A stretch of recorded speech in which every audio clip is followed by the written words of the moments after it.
প্রশান্ত মহাসাগরে সৃষ্টি হওয়া সুপার টাইফুন বাভি শক্তি সঞ্চয় করে চীনের পূর্ব উপকূলের জন্য বড় হুমকি হয়ে উঠেছে। শক্তিশালী এই ঘূর্ণিঝড়কে ঘিরে ঝেজিয়াং ও ফুজিয়ান প্রদেশে জরুরি প্রস্তুতি জোরদার করেছে চীনা কর্তৃপক্ষ। সম্ভাব্য ক্ষয়ক্ষতি কমাতে নেওয়া হচ্ছে নানা ধরনের প্রতিরোধমূলক ব্যবস্থা।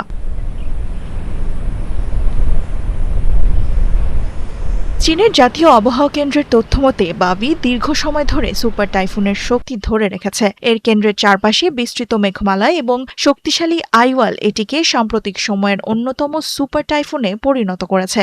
আবহাওয়াবিদরা বলছেন, স্থলভাগে প্রবেশের পর কিছুটা দুর্বল হলেও এটি প্রবল বাতাস ও ভারী বৃষ্টিপাতের মাধ্যমে বিস্তীর্ণ এলাকায় প্রভাব ফেলতে পারে।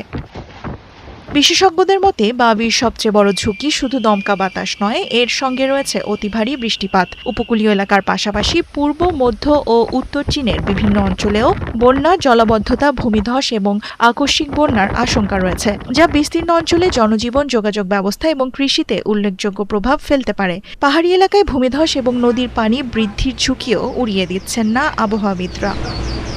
সম্ভাব্য দুর্যোগ মোকাবেলায় উপকূলীয় এলাকায় মাছ ধরার নৌযান নিরাপদ আশ্রয়ে ফিরিয়ে আনা হয়েছে। পাশাপাশি অস্থায়ী স্থাপনা, নির্মাণাধীন ভবন ও উপকূলীয় অবকাঠামো সুরক্ষিত রাখার নির্দেশ দেওয়া হয়েছে। প্রাকৃতিক দুর্যোগের ঝুঁকি মোকাবেলায় সর্বোচ্চ সতর্ক অবস্থানে রয়েছে চীনের সংশ্লিষ্ট কর্তৃপক্ষ।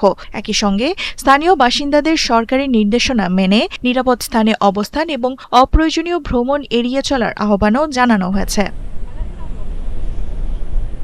দেওয়ান মুবাশশিরা হোসেন, ৭১।